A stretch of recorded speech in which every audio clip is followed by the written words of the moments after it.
Welcome to Inside the Mind, a podcast hosted by myself, Jennifer Forster, and my beautiful co-host, Allie May. We're excited to be here, diving into edgy, raw, and relatable conversations woven together with mind-blowing questions that will shake up your model of the world, expand your thinking, unravel your beliefs, tease apart your patterns, and walk you to the very edges of everything you've ever believed about yourself. As NLP trainers, coaches, entrepreneurs, we will be traversing the topics of business, relationships, money, family, spirituality, leadership, and personal growth, all through the discerning lens of NLP, ancient teachings, and a healthy sprinkling of womanly wisdom. One thing we believe to be true is that if we want a different outcome, we must be willing to ask a different question. And the answers to those questions are always inside the mind.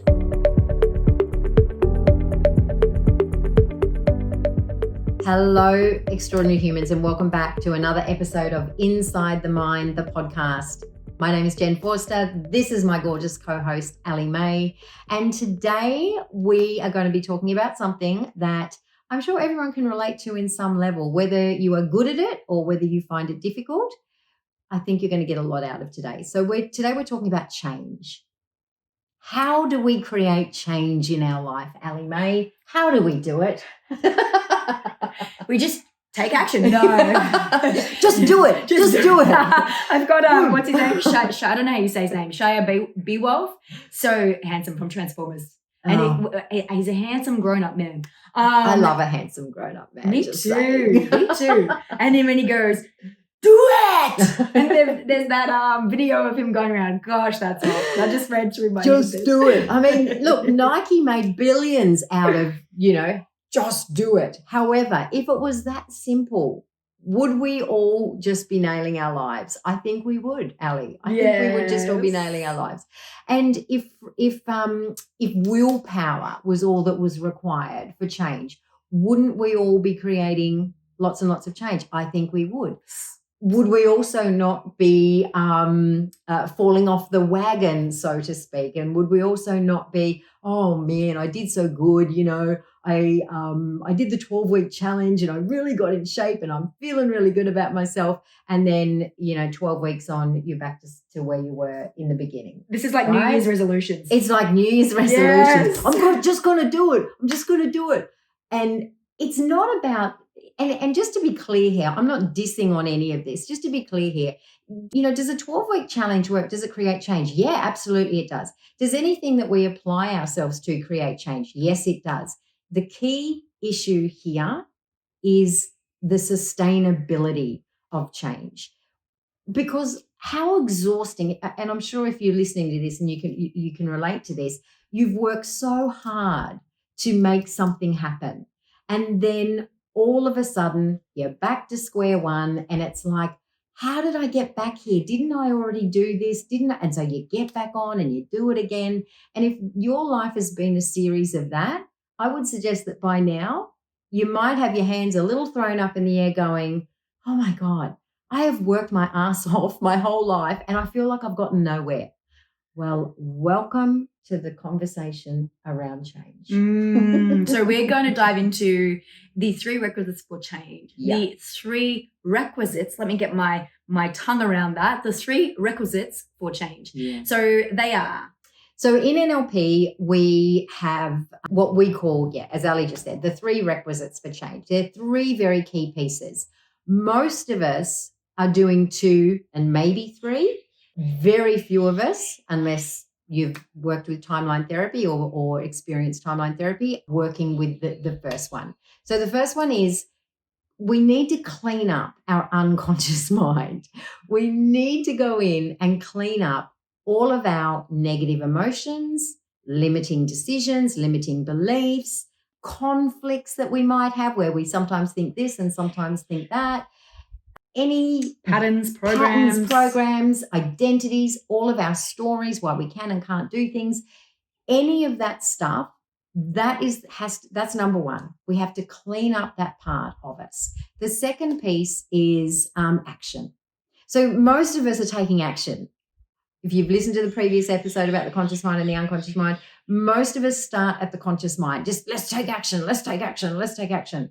And we can take action till the cows come home. However, if we're taking action from an unclean version of us, or an unclean, our unconscious mind is unclean, then we're just going to be creating from limiting beliefs and limiting decisions and stories, which just means we're going to keep creating the thing that we're trying to change. And what I can touch on here to take this a little bit deeper is, imagine this. You are a grown adult now, just as you are listening to this podcast, and you get triggered by, what's one of mine? Not feeling, what's the one that's been coming up for me that I've been working through lately? Because I shift through so quick, I'm like, which one was that? Not feeling valued? Not being seen? Wasn't not being seen. Not it's something like that. It's hard to pick them. This is the beautiful thing for anyone who has done timeline therapy or is interested in timeline therapy. We'll talk more about that in another episode. Is once you clean this stuff up, it's so difficult to pick it back up again. Do you remember what it was? Jen and I have been talking about this because I've had some dismissed when you've just been dismissed. Dismissed was one of them. I'm not a fan of being dismissed. Just pick one of these. So if I don't feel like I'm being heard, then in the past, and like some things have surfaced recently, they're just mild because I've cleaned up so much at the unconscious level. So just these little marbits come up. If I was to look at this, if someone would say something to me in the past that had me feel like I wasn't, it's not even there anymore. What's the word? What did you just say? Valued. Valued. I've lost it. It's almost like you've been passed over, like you said something and they didn't even hear you when you said it. I did pick a topic. I'm just like, I didn't pick a word. This is what happens. This is truly what happens. Exactly. Jen and I are so embodied in this work that it literally, we do forget, even in that conversation, then it's like, because it's being cleared up, it's like, what was it again? I was talking to Jen this morning about pre-Master Prac and pre-trainers training with Jen and how Jen would respond to different things. And Jen's like, I just can't remember that version of myself. And I truly can't. I just do not identify with that version of me anymore. We can't. So let's bring this back to a bit more of a generic thing. Let's just kind of, we're going to take a little bit of reality and then we're going to embellish it a little bit because we can't actually pick it back up. I'll say being seen. Yeah, let's work with being seen because I think a lot of listeners can relate to that. Like someone's just, you've said someone and you're like, what the heck? Said someone? Sorry, someone. We're just going off a tangent. Someone has said you've said something to someone and then they've just glossed right over the top of you and you're like, wait, you didn't even hear what I said. Yeah. You weren't listening to me. Exactly. So what would happen if there was a wounding around that? Then what could happen is we can go into an emotional mess. Nobody listens to me. Nobody sees me. I'm not valuable. And we play out these stories. Now, how that could have come about, so our beliefs start before the age of 7. So say at the age of 3, I was talking to my mom. I had a sister at that time. She wasn't born then, but just say I had a sister at that time. And I was saying something and my sister needed something and my mum went, hang on a second, and she talked to my sister. Or she just dismissed me and then talked to my sister. Well, at that point in time, I would have made a decision that I'm not important. I would have made the decision that I get dismissed when I'm sharing my truth, something like that. And so that decision then creates a limiting belief. Other things would happen in my life after that where a similar situation would happen and I would reinforce in my own mind that I'm not seen, I'm not valued. And that plays out over years and years and years. So then come to an adult. And if somebody had said to me, if I'd been put in that situation where, say it was Jen, say Jen and I were here, we're having a chat and Jen's phone rang and Jen picked up her phone and she kind of put her hand up at me and I felt dismissed. I would, if I hadn't cleaned up my patterns, my programs, my limiting beliefs around this, I would go into the same reaction as my 3-year-old self that made the decision and the belief around that. I would go into, I'm not good enough, I'm not worthy. All the things would come up at that point in time. So what happens when we clean up the negative emotions, the limiting beliefs and all of that would be that in this instance, if I'd had that and I cleaned it up with timeline therapy, then Jen could do that, be on her phone, put her hand up to me, and I would not take offense to that. Yeah. I would be so Wouldn't make it mean anything. Wouldn't make it mean anything. It'd be like, oh, Jen's got a phone call to take. We are meaning-making machines, yeah. Right? And in that meaning-making, we make meaning out of everything. And if we're not clean in our beings, we are going to make meanings that are not serving us. We are going to take offense to things. We are going to get fired up by things. We are going to get emotional about things. And what we love here when we're looking at the first requisite for change in the cleanup is that we don't have to be like this. We don't have to have charge like this. And I loved all of that, Ali. I really loved all of it. It was a beautiful, beautiful share, and I'm sure some of our listeners and viewers are relating to this. So if we bring it back now to the second piece in the requisites for change, what we have then is the taking action. So I said most of us are trying to create change from the second point, which is action. Now, if we take action or have reactions from these uncleaned or non-cleaned up parts of ourselves in our unconscious mind that Ali just illustrated beautifully there, then the action that we're taking is just repeating a cycle, a story, something that once happened that we made mean something over and over and over and over again. So the action we're taking, exhausting, but we're not creating any change because we're trying to create change by recreating from an old version of ourselves. And part of that issue is that trying is we can't try anyway. No. Trying is like, and I love that you said that, Jen. That's another piece to add in here. Like when we say try, we try for anything. Ali, would you like to come out tonight and we'll go see a movie? Oh, I'll try. It's a let off the hook. It's like, if I get there, I get there. And if I don't, I don't. At least I've tried, in inverted commas. Which just makes you feel good about yourself. Doesn't it? Let you off the hook, right? So even if no matter what you're doing in life, if you're trying, you're not going to be taking great action anyway. Yeah. And then the third piece in this is focusing on what we want. Now, again, if you've listened to the previous episode where we talk about the conscious mind and unconscious mind, and if you haven't, do go back and check it out. It's a ripper episode. The unconscious mind loves to please, right? So whatever we're focusing on, it is going to give us, right? There is also a piece in our mind, part of our mind, it's in the back of our brain. I think it's about an inch long. It's called the reticular activating system, RAS it's known as. Now, the reticular activating system is part of the unconscious mind, and its sole purpose, its only job, is to find evidence of that which we believe to be true. I'll say that again. Its only job is to find evidence of that which we believe to be true.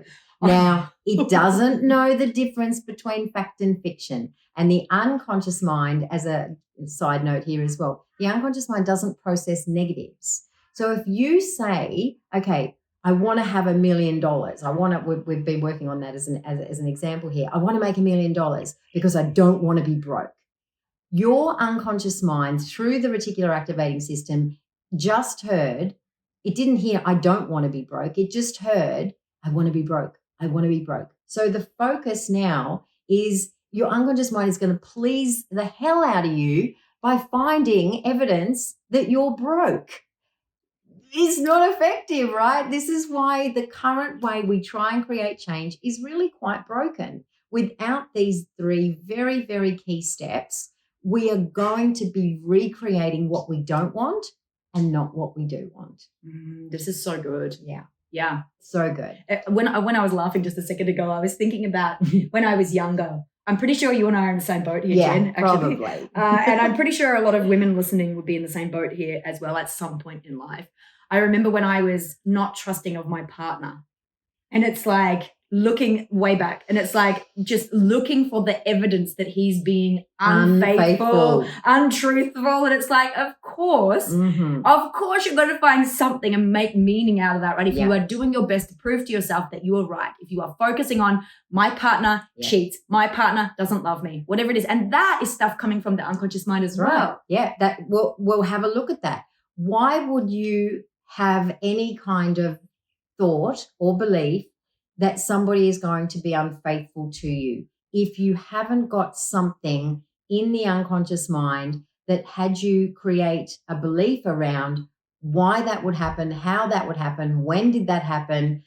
Maybe it's in your family, maybe it's in you've experienced before. There's a billion reasons why that could be the case, but it will it will always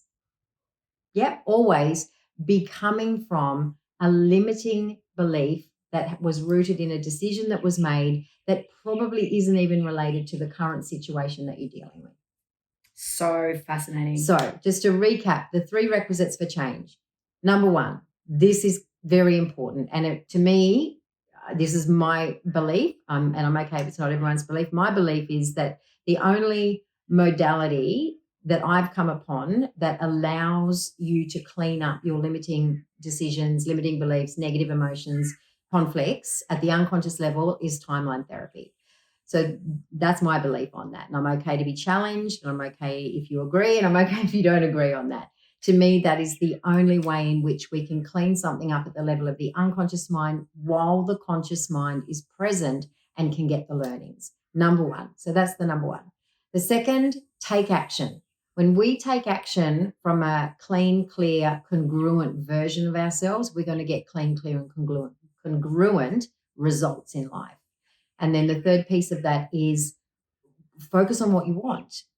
Focus on what you want, not what you don't want. And I love that. I want to add, geez, I love how you shared that then. Thank you. That was so sexy. Oh, I love it. I'm a sexy gal. We geek out on this information. We just love it so much. I am wondering if my postie's about to knock on my door or call out.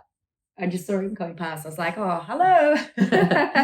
With that piece there, focusing on what we want.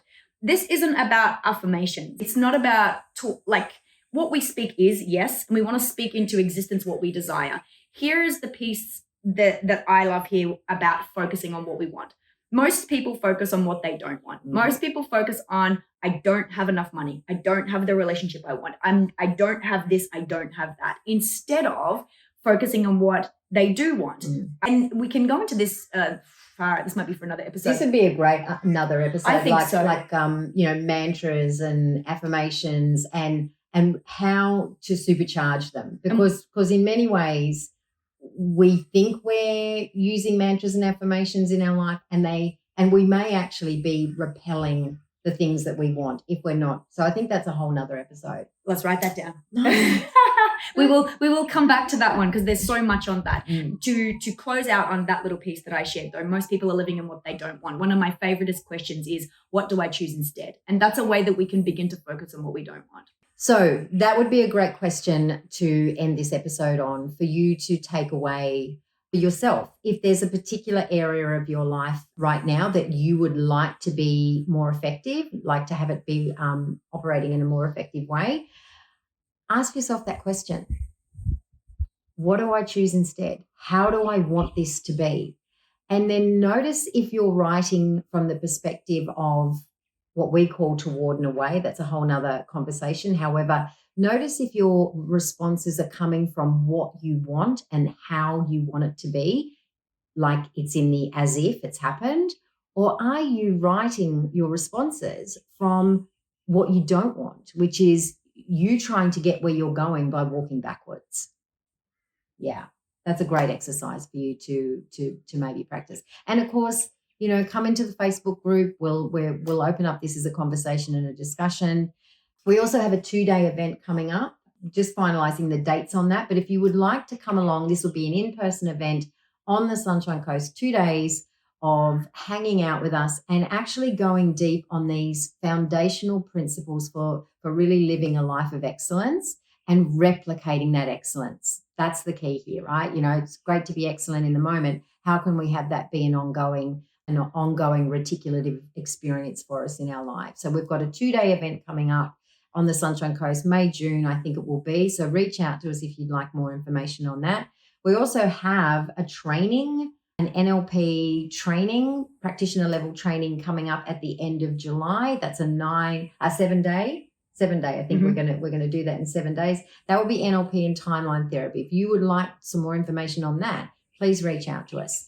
If you've loved this episode, if you've loved this episode, and come on, people, why would you not have loved this episode? I mean, it's, we gave you some gold today. If you loved it, please subscribe to our podcast. Please leave us a rating if you have a lovely rating to leave for us. And if you have something nice that you would like to say about this episode, please go ahead and leave that as a comment for us as well. Yeah. And just touching in on there, for those of our beautiful listeners that are overseas or not based on the Sunshine Coast, we will be giving you the option to Zoom in to actually still be a part of the training. All those details are going to be released soon in our Facebook group. And also with our event that Jen mentioned with the NLP and timeline therapy, that is an accredited event. So you will walk away as an accredited NLP practitioner and an accredited timeline therapy practitioner. I'm really excited. Our next episode, we are going to deep dive into timeline therapy and blow your minds a little bit more. See you in the next episode. Mwah, lots of love.